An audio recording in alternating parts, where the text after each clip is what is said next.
nominally the differences between the different competitors, the numbers aren't that large, right? Because it's still the early game, but they will compound, and the small differences that exist now will basically compound and kind of compound exponentially as we enter the middle, and the late game.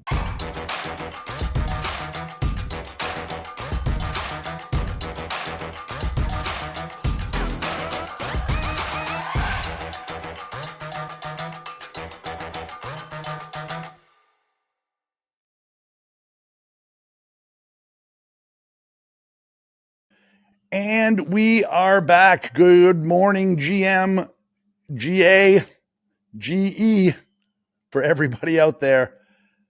I'm Rich Robinson, entrepreneur in residence at Animoca Brands, and welcome to Founder Insights podcast by Animoca Brands. And today, ladies and gentlemen, boys and girls, put your tray tables in the upright positions and fasten your seatbelts. We have a get today. I've been wanting to get him on the podcast for a long time. Co-founder of Sky Mavis, creator of Axie Infinity, Jihoz, everybody, Jeff Zirlin. Welcome. Thanks for having me. Kaboomtown, man alive. I have to give a quick background. So Yatsio, the fearless leader, co-founder, chairman of Animoca Brands, he gave me a call around the week that you guys launched the Ronin sidechain, and he's like, something's happening. It was almost as if he was like in this obscure lab in some university, and he saw some readout, and he's like, there's something happening. Godzilla's coming, or there's like, something happening from the center of the earth, or there's an asteroid coming, and nobody wanted. He saw it and he smelled it, and nobody wanted to believe it. Everybody's just frolicking around, and he asked me to become an advisor because he felt this whole industry was going to kind of like really get a boost from what you guys are doing, and he totally called it. And I think for my money, CryptoKitties, great, NBA Top Shot, Punks, whatever, but Axie Infinity, I believe, is the before and after of Web3. So, man, great to have you on the podcast. Thanks for having me. And Yacht is a visionary, and he got it. He was the investor that got it immediately. And when Axie was just a small ragtag band of missionaries, 100 people plus in the Discord, and he understood it, right? So, big ups, a lot of respect for Yacht. And Animoca Brands was the first investor into Sky Mavis. Is that correct? Yeah. So Animoca led the seed round back in 2019. So 2019, and I think as I remember hearing, it was a little bit of a like elongated, painful round because it was still kind of the hangover from ICO boom 2017, right? Nobody was interested in consumer crypto. Nobody was interested in NFTs at that time. We had we were dealing with the collapse of ETH and the ICO. Tokens were out of popular, were not looked upon favorably. I think 2019 and 2023 are actually analogous years, years of hardcore building, years that cull the pack and strengthen the DNA of the ecosystem and the industry. So, boom, well said. Love it. Tell us about what's cooking right now in the Axie Infinity kitchen. What do you got exciting happening? Well, I think first I want to say that we have Axie and we have Ronin. Yes. And all the games that are being onboarded onto Ronin, right? So Axie is that flagship IP. It's onboarded millions to Web3. It's relatable. We believe that cute IPs have the largest total addressable markets, as evidenced by things like Hello Kitty, for example. And then we also have Ronin, right? So how have all major gaming distribution platforms emerged in the past, right? You see things like Steam with Counter-Strike and Dota, right? They actually have their own flagship IPs and experiences that drive users onto their platform, and then they're able to become this user distribution or user aggregation platform, right? So that's how we see Ronin and Axie integrating and complementing each other, right? Is that Axie has gotten us this first batch of missionaries and users, 150,000 players in the Axie community right now in the depths of a bear. Right now, today. Right now, today. Extraordinary. We calculate it to be around 65 to 70% share of all Web3 gamers. So we've aggregated users. We've proven that the tech works. It's battle hardened tech, battle hardened community, thousands of creators, and lots of stories and scar tissue. And then we pair that with the infrastructure, right? Where we're starting to onboard really amazing games like Pixels, Machines Arena, Battle Bears. Battle Bears was a very proven mobile game developer.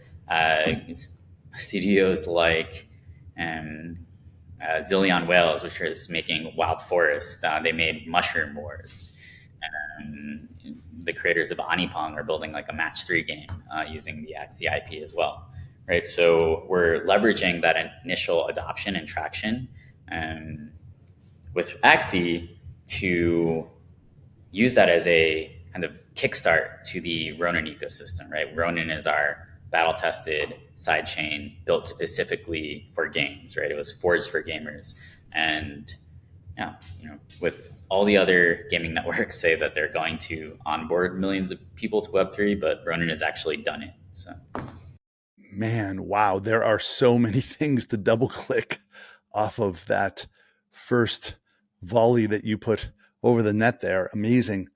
Let's talk about just users. Let's paint the picture for people who aren't familiar. The number of NFTs that are out there, the number of players. I mean, like those numbers just dwarf what is bandied about in the ecosystem these days, and it shows that your ecosystem is not only still surviving but thriving. yeah, sure. So there are 12 million Axie NFTs right now, for example. And there are around 2 million unique holders of those NFTs. Around 150,000 of them are active right now. We expect, obviously, during different market conditions and as new innovations get pushed to market, that many of these would return and get reactivated as well. And we're in the Guinness Book of World Records as the number one NFT project of all time by trading volume. So that's $4.2 billion of trading volume. Yeah, we've onboarded millions to Web3, and the Ronin wallet has been downloaded millions of times. And yeah, 75% of our players are new to NFTs, 50% are new to crypto, and 25% have never even had a bank account before.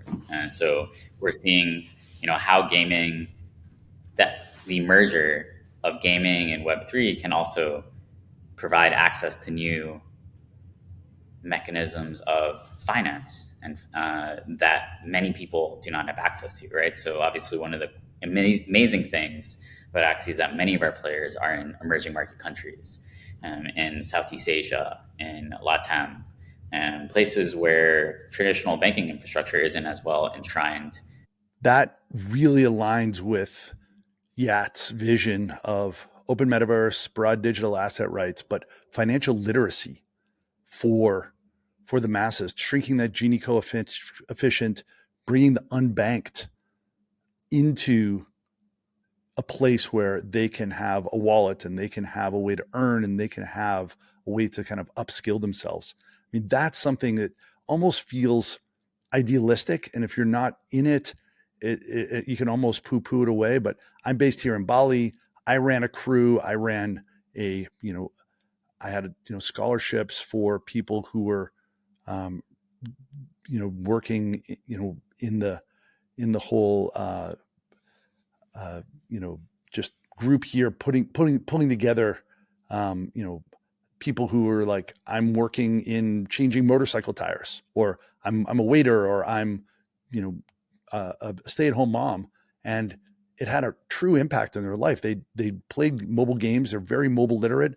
They don't have a bank account. They're not savvy about crypto, and then they really went up the learning curve really quickly. Can you share some anecdotes about maybe the Philippines or some other area in Southeast Asia where it was really a life changer for people?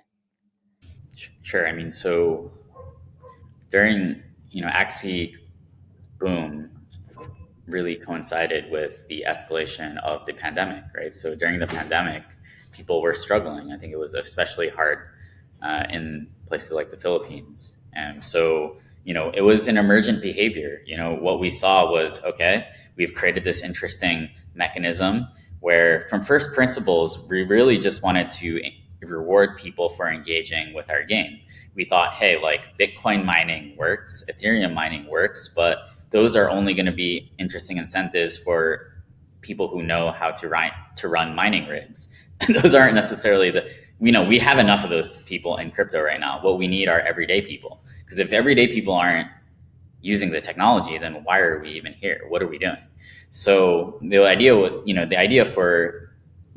of earning ERC20 tokens using a digital collectible, right? That really came from that first principle of, can we have protocol rewards that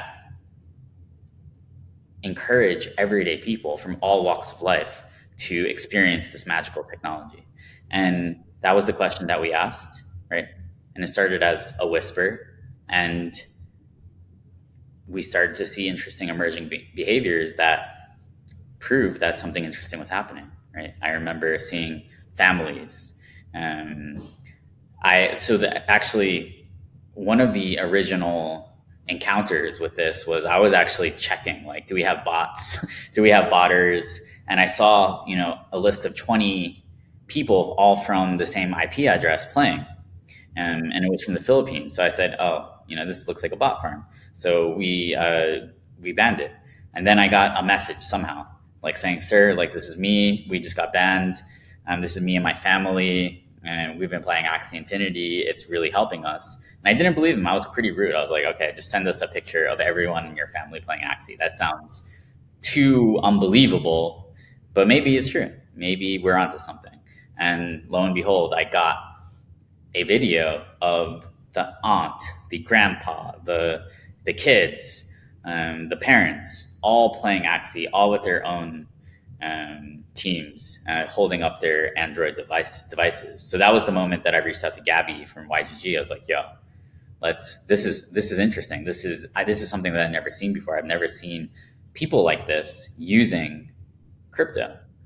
And right, so that led to a series of events that led to, like, a CoinDesk article about it.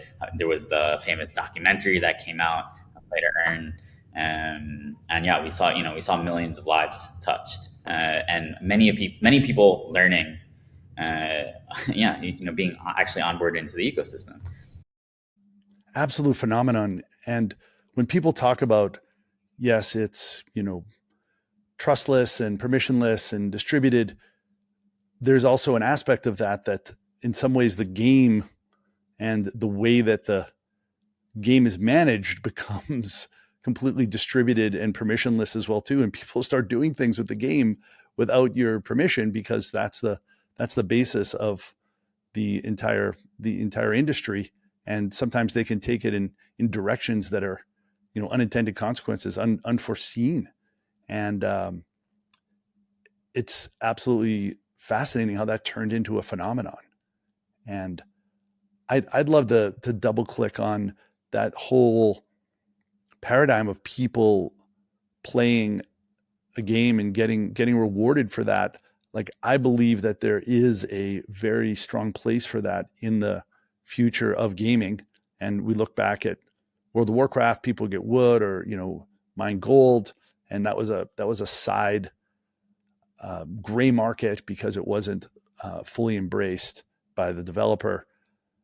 Where do you see that evolving to? Like, this was like the first iteration. It was almost as if somebody took, you know, um, this engine and then revved it, and it wasn't quite, ready for all of these consequences. And now you've had time to build and put in the infrastructure. How do you see that shaping up in the future?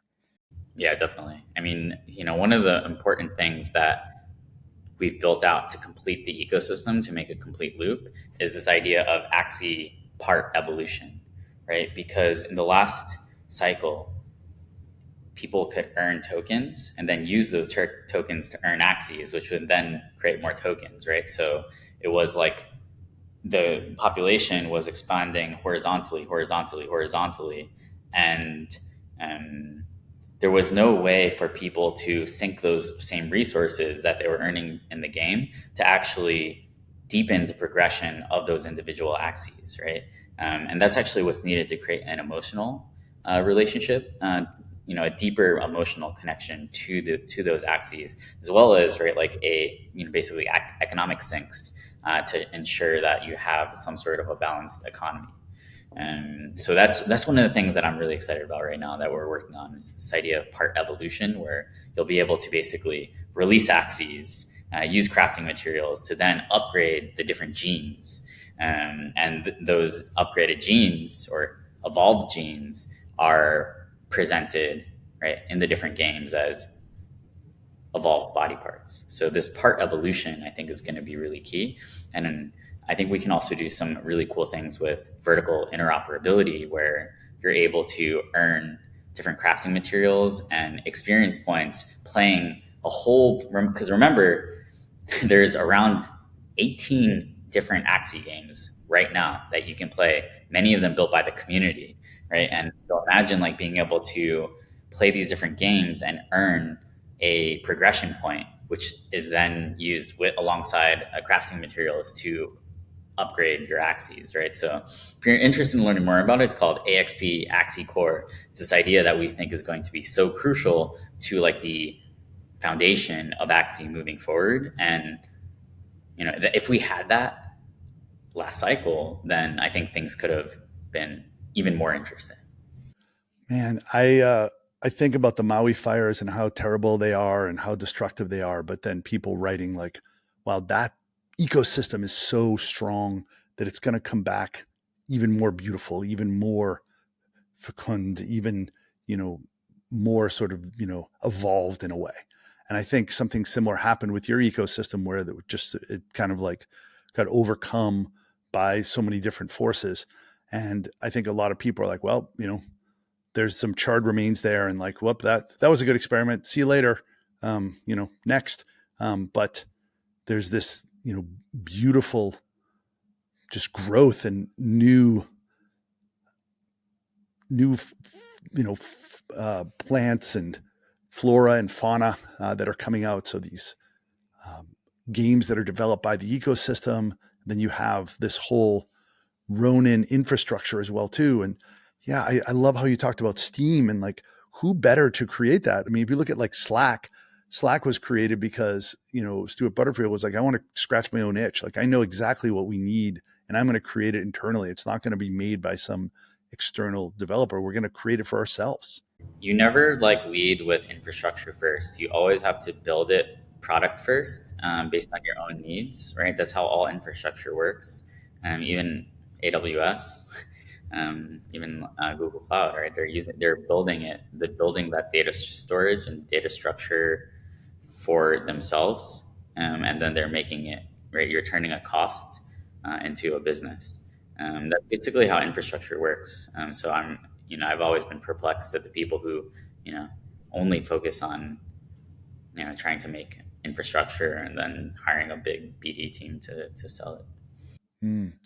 Yeah, they're basing it on some sort of thesis, but they don't get to bump up against real life in the way that you guys did over and over. And We went through the experience of dealing with chains that were, being quote unquote built for consumer applications or built for, games specifically, and yeah, it didn't work, right? Like you don't want to build your startup on top of another startup as well, right? Because we built on top of Loom Network, right? And they gave up. They had the right vision, actually. Loom Network was like super interesting and good. And they had the right concept, but they just they gave up. so tell us more, give us a TikTok about the infrastructure, the future, why a game developer listening would want to um, align themselves with your vision. So what we're finding is that the game developers that are interested in Web3 that actually want to iterate and build in public and get user feedback and real users they're interested in Ronin because we actually have the players. Also, our infrastructure is battle tested, right? It's scaled to actually accommodate millions of users where everything else is academic and theoretical. And so, yeah, if you want users, if you want a community that's going to check out your product and be very interested in and exploring it, testing it, giving you feedback, then the Ronin gamer community is that community that you want. And we also have some other great benefits, right? Like, and because of the way that our blockchain works, we have something called the Ronin enforced royalty, right? So on other chains, you're seeing a race to the bottom in terms of these protocol royalties. Whereas on Ronin, and there's one NFT marketplace, the deployment of that of additional NFT marketplaces is really controlled by the validator set, which they understand why why it's good that there's only one marketplace on Ronin, and that allows for interesting new business models that require royalties to sprout up. Right? Imagine, for example, play to mint, right, where you're playing a game, you're earning different items or resources in game, um, or yeah, items in game, and then you're actually able to mint those items into NFTs, and then you're trading them, and the game developer would only or mainly monetize from the secondary market trading fees, right? And you could even jack those up maybe to 10%, 10, 20%, if you're not selling them in the beginning as well, right? That's that's an excellent picture there. I think it's not just about infrastructure in terms of the technical side, but also having the strong captive community that can help to onboard. And I think that's the promise for Steam. But in the beginning, Steam didn't have quite maybe the traction in the community that you guys have. So that's a relative. So it's great that you have that existing user base there, and then all the other people that can come on board as well too, who are the existing NFT holders. Tell us about your vision of how NFTs will continue to evolve and what excites you in that space. Well, we're seeing that our lives are becoming increasingly digital. Obviously, that trend accelerated during COVID, but it's a pretty linear, maybe exponential trend that our digital lives are becoming increasingly important relative to our physical lives. And that means that our digital possessions are becoming increasingly important relative to our physical possessions. And as our digital lives become more important, we're also going to be asking for the same sort of rights that we have in the physical world, right? The right to life, liberty, and property. And NFTs, I see them as digital deeds of ownership, right? I read this book called The Mystery of Capital by Hernando de Soto, who I was blessed to be able to actually meet when I visited Peru. And basically, the idea is that there is no such thing as capitalism or socialism. That is a false dichotomy created to distract us from the main issue, which is our property rights and there are systems that lack property rights. And that is the key determinant behind the success of society and whether there's an actual sustainable economy that creates opportunities for people. And I see NFTs as that. And when it comes to NFTs and gaming, I see it as one of the most obvious fits, if not probably the most obvious fit. I grew up playing Diablo, World of Warcraft, Neopets, and I was always running into issues. I was always running into issues in terms of being able to actually turn the value that I had in these digital experiences into real world value.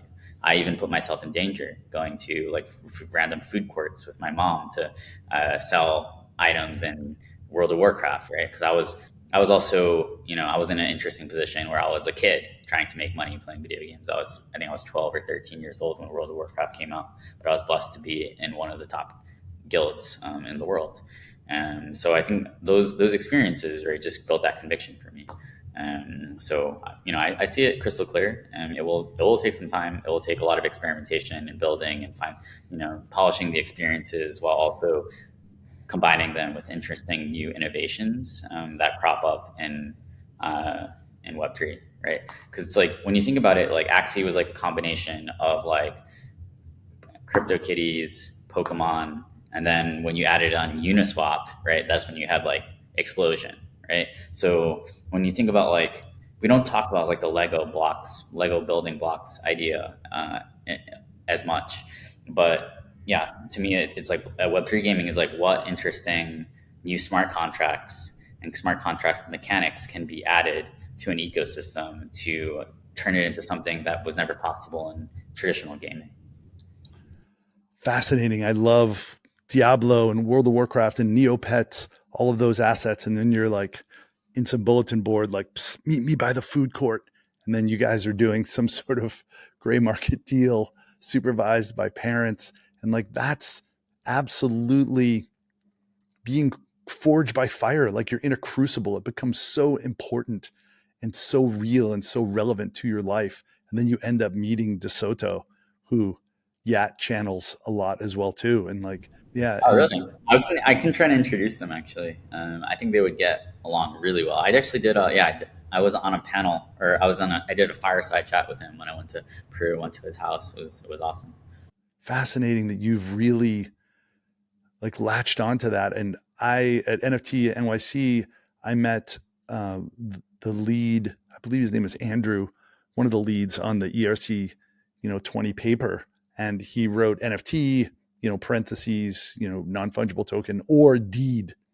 So it's actually called a deed in the in the actual white paper. And he thought, well, nobody's going to really call it a clunky, non fungible token. And even NFT is a weird acronym.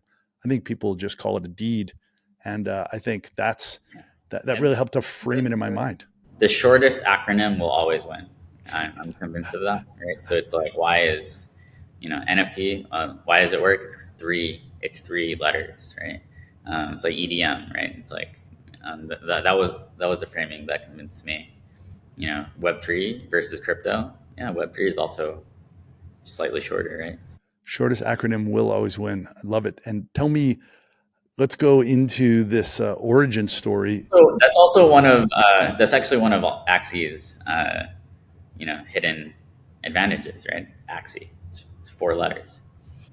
In the early days of the internet, you wanted to be able to get a URL that was, less than, 5 to 8 characters in that range. Now there's so few left, but you've really captured the zeitgeist. It's really something where it's embedded in people's minds, and to be able to reactivate that and to have this new wave with this existing community, and to be able to influence the next bull, I think you have a really outsized advantage. And that's the way you have to have some sort of unfair advantage as an entrepreneur. And I think it's a completely different paradigm now going into the next bull. Let's dial back though. Let's go back. You said ragtag bunch. I love that. You guys have uh, you know people from all over the world in the founding team, and the mothership is based in Ho Chi Minh City. Like, tell us about that origin story. That's pretty unusual. Sure. I mean, well, I actually found Axie as a community member.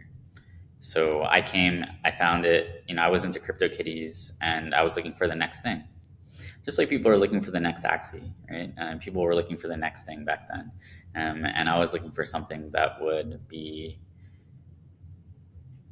have a larger total addressable market. So I found Axie, and I loved it. I fell in love. It was love at first sight. So I love the art. I love that they moved, and it felt like a living, breathing NFT. And you couldn't even do anything with them back then, but you could look at them and they moved, and I was entranced. And so I just started trying to do the work that I thought the project needed to succeed, whether I was going to be a community member, just an early community member, or a member of the team. And I think like one of the ways that I look at life is reciprocity. So it's like I just give, and then see and then see what happens. So yeah, I found Axie as a community member. Was blessed to be able to join Trung and Masamune. And Alex joined as well, just shortly after me. Alexander.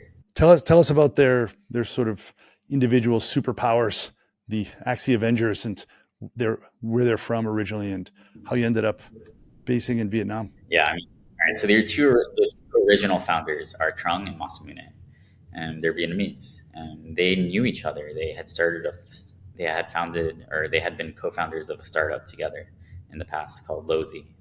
Lozi actually was very successful and had around 10 million users in 2008, 2009.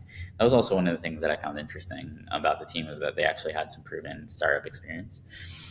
So Masamune is like the shape of Axie and what they look like. Many of these core basic foundations actually come from his brain. He's like the most creative person I've ever met, the most aesthetic, and really like, you know, the whole, I think, vibe and the aesthetic of Axie comes from him. He also, played a major part in a lot of the early game design as well. So he's a huge gamer. He just loves gaming. He doesn't know anything, I think, like he doesn't know much about Web3. I guess he's learned more over the years, but he wasn't like looking to become a crypto founder. So he was actually a friend of Trung, and Trung is an engineer. So Trung is he's kind of like even before Axie in Vietnam, he was a legend, and so he had won or had participated in like competitive coding competitions, right? So and there's like a group of Vietnamese engineers that are kind of in that scene, doing hackathons, doing competitive coding, working at startups.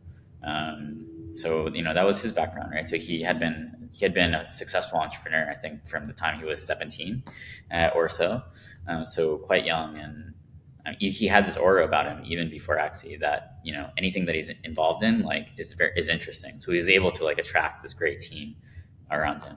Important. Yeah, that's important. You have to have that kind of like reality distortion field, and people want to be part of that. That's beautiful. And then and he's very like, yeah, he's very intense, I would say.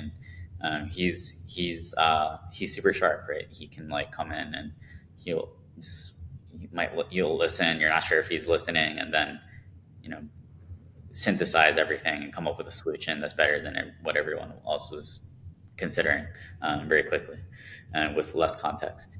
Yeah, then there's Alex, right? So Alexander Psychout. Yeah, he was a competitive gamer. I think he represented Norway in Dota. He was also in the army. Um, and I met him in CryptoKitties, actually. So he was a CryptoKitties mod.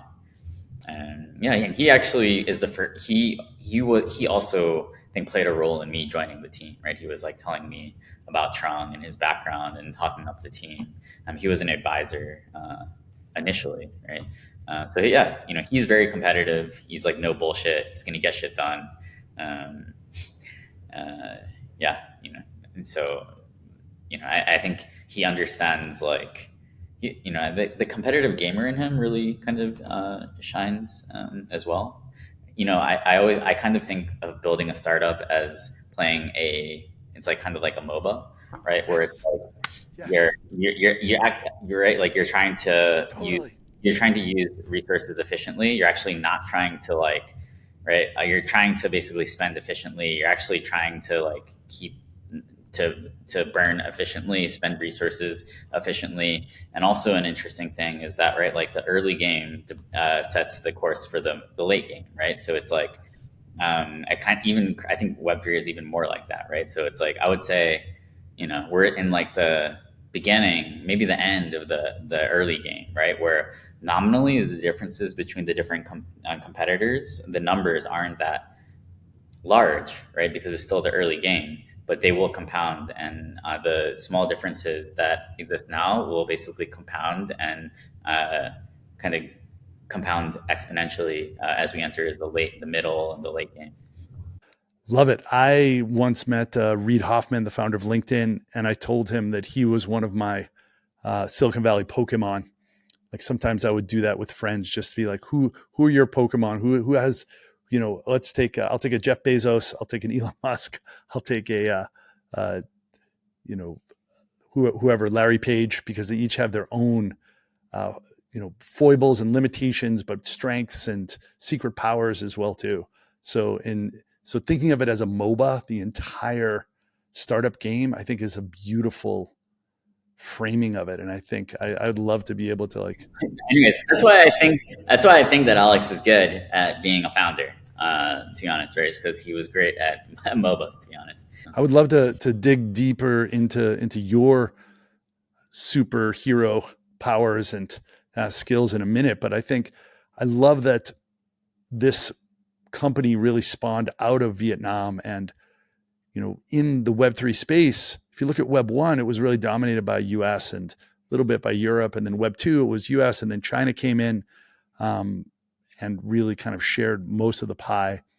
But in the present day scenario, it's kind of hostile, both those two markets. They're not really very welcoming, especially China, and partially US, with just not really getting the right kind of like frameworks and regulation in place. So Southeast Asia and other markets are really blossoming and blooming in a way that is very surprising and kind of pleasant. And I'm based in Indonesia and Bali, and the Philippines was this amazing center for your players, and Vietnam is another hub. And but Vietnam has this different turbo engine. It's borders China, but it has this sort of like energy, more of like China, North Asia, than maybe the rest of South Asia. And historically has been this great place for outsourcing. But I think now there's been some founders come out of there, and it's just an amazing place for coders who can get shit done. So it's a really terrific, mothership. Yeah, I mean, very strong STEM education and a very young population, right? So it's like you have a lot of engineers. I spent 25 years in China, and I have another podcast called At the Speed of China, like at the speed of light. And the thesis is 4 years outside of China is a year inside China. And there's multivariate reasons why China just moves faster, even in this, sort of downturn. But, Vietnam definitely has a much higher clock speed. So let There's a ton of energy. There's a ton of energy, and yeah, like the time space continuum seems to be warped a bit there, where you leave and you come back and everything is different.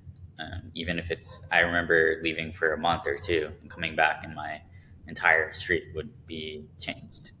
Yeah, I'm reminded of something like Ocean's 11, where they go and they get this whole ragtag group together, and then everybody has their origin story and their own secret powers. And I think I love that, very aesthetically driven, very engineering driven, very competitive driven.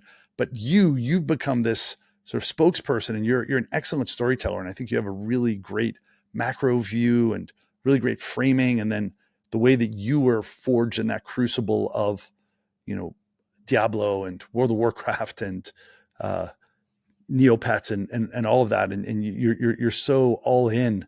Like, tell us about your experience prior to this, and what you focus on day to day. Some of the lessons learned along the way. Some of the hard earned scabs, calluses, and scar tissue, like armor. Well, I grew up as a gamer and a collector, first and foremost, right? So my dad collects insects and fossils, and he's also a painter.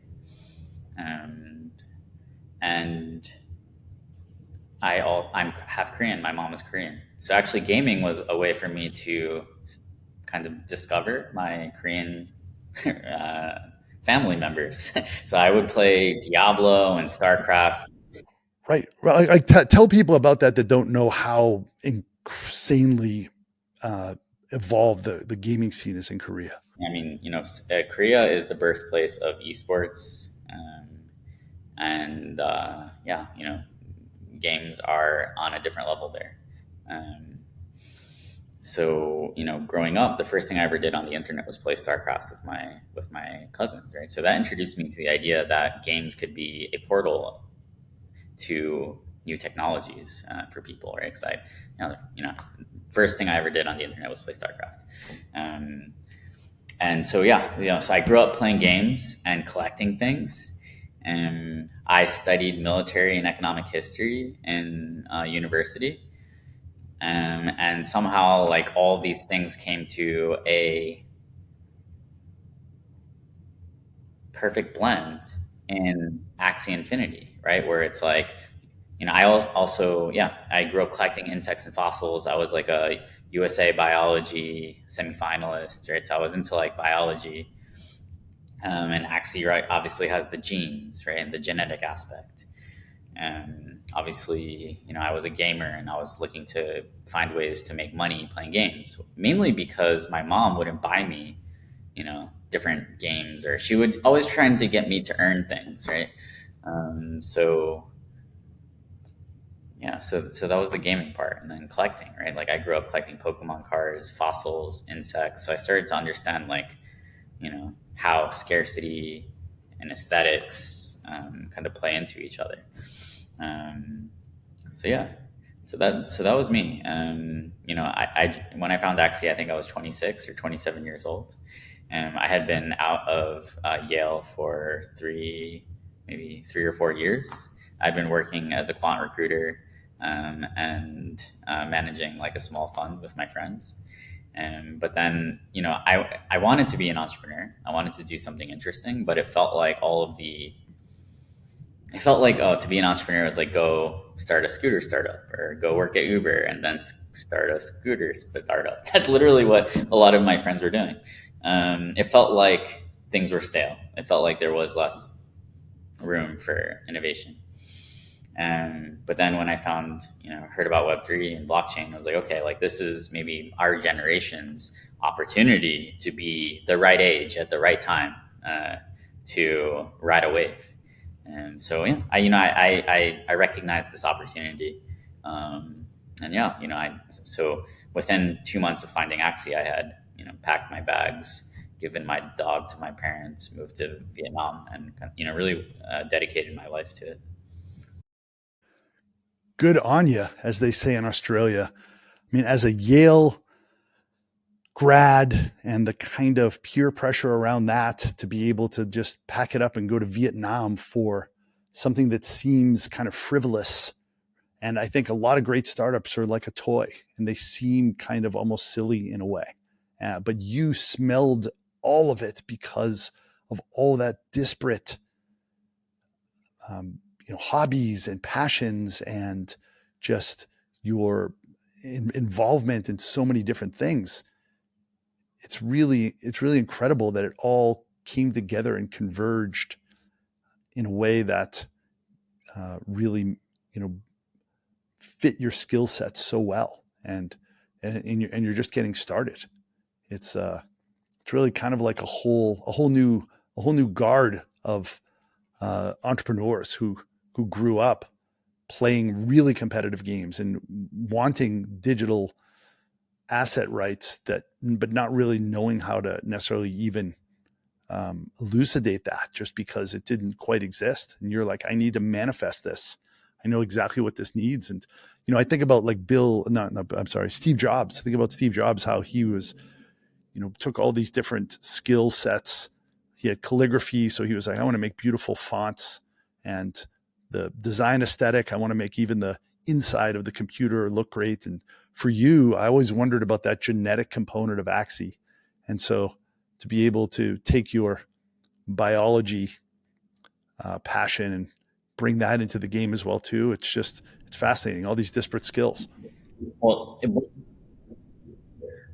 so one of the ways that I made a name for myself was actually by breeding CryptoKitties. Right, so I was like a CryptoKitty breeder, and that's actually how I first heard about Animoca. Was, oh, like they invested in Dapper Labs or CryptoKitties at the time. So yeah, that was my first. That's how I felt like I had an edge. Was, oh, like this is kind of Mendelian genetics. So I like bred for aesthetics, and anyway, so that was like a really good fit, I guess, for me entering the space. It's not often that I get to talk about DeSoto and Mendelian genetics in the Founder Inside podcast. So it's good to have. I'm from Boston, a wicked smart kid from Yale, here to talk about that. But tell me about your landing. So you're 26 years old. Like you don't really have startup experience. So now you're gonna like, oh, let's make some new mistakes. Let's go on a whole new quest and adventure. I'm gonna go to a different part of the world. Like, tell us some of the trials, tribulations, and triumphs along the way in that journey. Yeah, I mean, so I moved to Vietnam, and we were making steady product progress, and we launched the first iteration of the battle system in October 2018, but we were running out of money. we only had like $30,000 left by December of 2018 because the ETH price had gone from around $400 or $500 to $100. We did a mint. It was like probably one of the first mints with reveal. I think the first mint with a reveal ever, actually. People don't talk about it because we've done, had so many other firsts.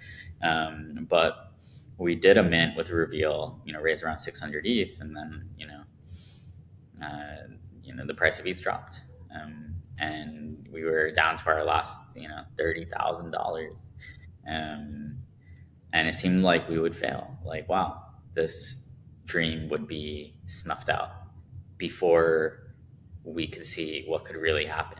And even though we know that if we just had time, we could create something amazing, it might be that fate is not going to be on our side. But we decided that that wouldn't happen. We didn't pay ourselves for some time as well. And things turned around. Like, we had a successful land sale, we met Yacht. But yeah, that was a really hard time. So, no matter how tough this bear is, it will never actually compare to that. Because at least now we've already changed history, right? We have that. So no matter what happens now, at least we had a chance to show the world that we could do something great. Whereas back then, it was like, wow, like our dream might get snuffed out before we even have a chance to show what we can do. So that was hard, I guess, and that was hard. So that was, but I think that with that experience, going through that as a team, living in Vietnam together, right? I think that was priceless. That was needed, and that's why we've been able to, I think, handle and navigate relatively gracefully, all of the trials that have come afterwards. So I really see that first year as like the initial crucible. After that, it was like, okay, how do we get the product market fit? How do we experiment? How do we experiment on the product side? How do we experiment on the growth side?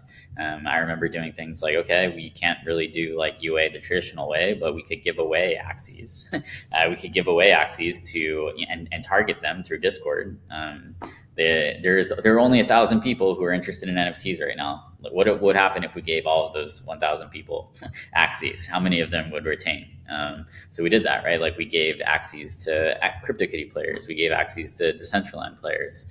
That was actually the first scholarship. I actually coined the term scholarship. You did? There was, at that time, there was no way really to earn money by playing Axie. So I was like, okay, but by playing Axie, you're actually learning a lot about Web3 literacy, right? So that's why it's called a scholarship, because it's about the Web3 literacy and the education, right? So it was like, that was the primary benefit. I also remembered from my time as a recruiter that if you tell someone that it's going to be good for their education or good for their career, people are way more likely to do something. So that's all that I would always say. Like, oh, you want to, as a recruiter, people are always like, oh, I want to go to business school. I was like, no, like, do this and you'll be able to go to whatever business school you want. Oh, like, and then, oh, I don't know if I want to take that job. Like, no, you should. It'll be good for your career. Those were like the two ways to convince people in recruiting, right? So I tried to figure out, like, I think the recruiting background helped me because in the early days, it was like we had to do manual. Right? When you read like Paul Graham, it's about like doing unscalable things to get your startup off the ground. So I thought about, like, okay, what if word of mouth has to be our mouth? What if like what if we're unable to like scalably just do marketing the traditional way? What if we have to onboard users by hand? And that's actually what traditional startups have had to do at times, right? It's not like unique to Web3, even though at the time it might have felt like different. So yeah, those are some of the reflections of the super early days, right? And then we get into, okay, this principle of we were dealing with issues around queue times, right? Where it was like the game was fun, but the game wasn't fun if a lot of people weren't playing the game at the same time, right? So then it was like, okay, what if we had protocol incentives, right, to basically incentivize people to play the game? More people would queue. Some of them to earn the token. That would make the game more fun and attract even more players, right? So that was kind of like maybe some of the ideas behind, like, the creation of tokens or ERC20s that could be earned by NFTs. We also saw some interesting behavior where initially the experience you needed in order to breed Axies, you needed experience points. Those experience points were stored on our server, and people, so they were on the Axies on our server. People were like, no, we want to buy these experience points so we can breed more. So we're like, okay, like, you know, you don't always have to listen to users, but if they're saying that they want to buy something, um, then it might be a good idea to check it out, right? So that's also kind of like where the idea for SLP came from, right? Also, like from this desire to have a little bit more, ability to modulate the supply of Axies. So those were some of the, the initial early experiments. And then, obviously on the infrastructure side, we were, trying out different scaling solutions. And we used Loom Network for our initial land marketplace. But yeah, it didn't work. It was very difficult to communicate with them. They seemed like they were moody, and they ended up giving up. So then we're like, okay, well, the idea was good, and there needs to be some sort of a scaling solution specific to games. We know what we would do to build the solution that we want. It seems like nobody's going to do it. So we're going to have to build it ourselves because nobody else seems like they're trustworthy and capable. So that was the birth of Ronin. Why do we call it Ronin? A Ronin is a samurai without a master, right? So it's really a vertically integrated blockchain forged for gaming that we use to help define our own destiny.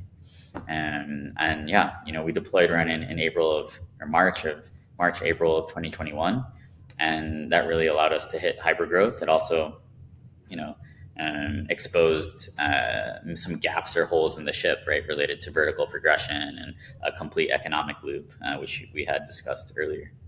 Dent in the multiverse, indeed. You unquestionably have made a flag in the history of not just gaming, but Web3, and I think this whole wave. As I said in the beginning, for my money, I think that's really the sort of seminal inflection point, like the beginning of Web3 in a mass market way that's going to bring it to the billions. That was the original catalyst. And wow, thank you for taking us through that sweeping history. I've really enjoyed chatting with you. I love your macro perspectives and your attention to details and explaining everything. Thank you. Thank you very much. And really looking forward to the future progression of the platform and the game. Awesome, Rich. Well, yeah, it was a pleasure to dive a little bit deeper into a lot of these topics, and I would be happy to return and yeah, sending strength. Let's do that next year when there's more developments, please. Thank you. Cool. Yeah, and everybody listening, you can find me on Twitter at JIHOZ_Axie. Follow Axie Infinity on Twitter. Follow Ronin_network on Twitter. Join our Discord, discord.gg/Axie, discord.gg/Ronin network. And yeah, meet the community. Find out what it's all about. Put that all in the show notes. I follow that myself. Thanks again. That founder, ladies and gentlemen, that company, that game, that platform, that is something to keep an eye on. I am very, very excited once the bear goes to sleep and the bull is frolicking in the meadow. Keep an eye on that. And in the meantime, CLS, comment, like, subscribe, and we will see you next week. Founder Insights Podcast. Thank you. This podcast is for information purposes only and should not be considered as financial advice. Any opinions provided in this podcast reflect the views of the speakers only.